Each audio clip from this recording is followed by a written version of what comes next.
good set of numbers. RBL Bank, well, they're in focus. They reported an overall strong set of numbers in the second quarter. Let's welcome Mr. Subramaniakumar, who is the MD and CEO of the bank. Hi, sir.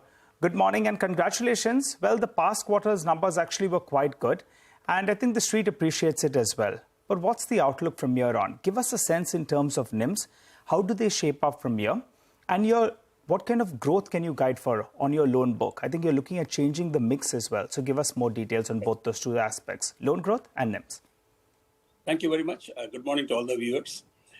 The bank has been posting a consistent performance as has been planned and as has been guided earlier. We are moving in the right direction as far as improving the performance and profitability is concerned.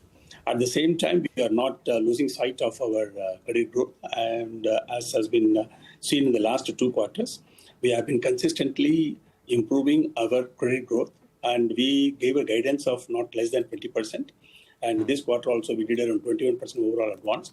Our mix, as has been said earlier, going forward, we are very pretty confident and maintaining the same guidance. We will achieve the numbers of profitability as well as the growth as we put out in our Vision 2026 document. The mix, what we have been doing is, it is in the 2-pronged strategy.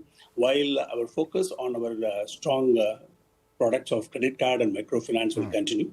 However, there are some 6 to 7 products which we launched a couple of quarters before. They are seeing the traction. You would have noticed that our quarterly disbursement of all the retail X of card is in the range of around 4,000 crores, and we will continue to do so. And out of which the microfinance comes around 1,900. Rest of the products have started moving up. We will be improving the traction has already started on the wheels, which we started last quarter, 2-wheelers and used car and 4-wheelers. Right.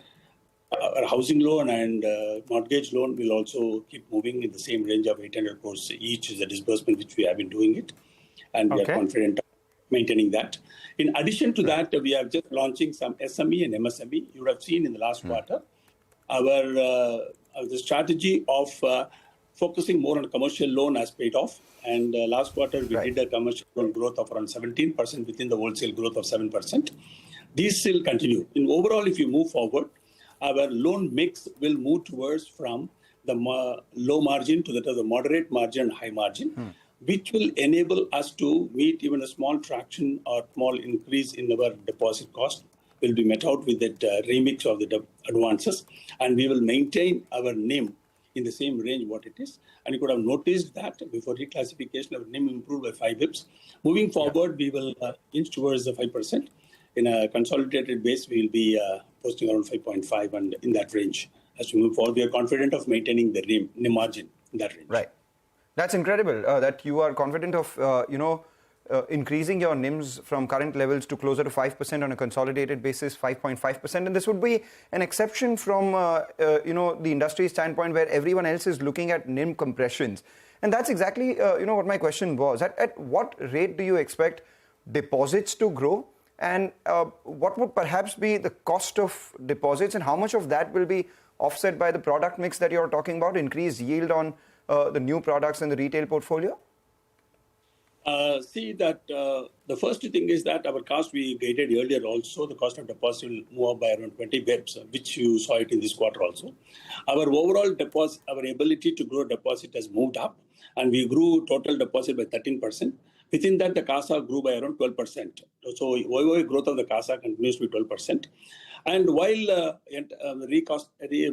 recasting of the charges of the deposit has already been over in Q2, very few will be left out. So, it will not have much of an impact as we move forward. While that being the case, we are able to reduce our cost-income ratio fairly well by 300 bips, which is also going to aid us in managing our NIM.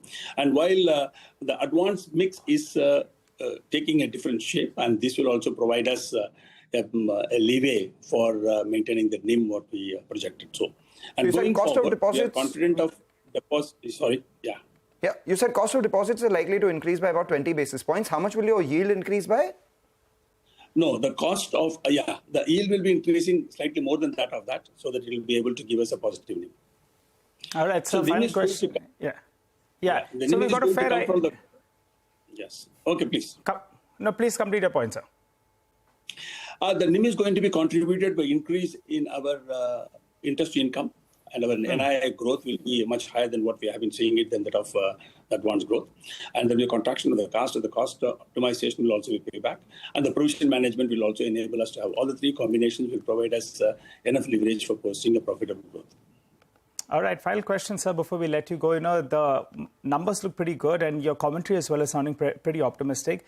But I think the last couple of months, the stock has been in focus because of the Mahindra Group going ahead and buying a small stake in the company. Have you heard from them? Do they want a bigger chunk in the company, in RBL Bank? See, we have around 61% of the investors from institutional, institutional form.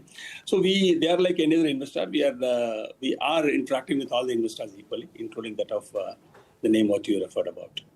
So are they interested in a bigger chunk?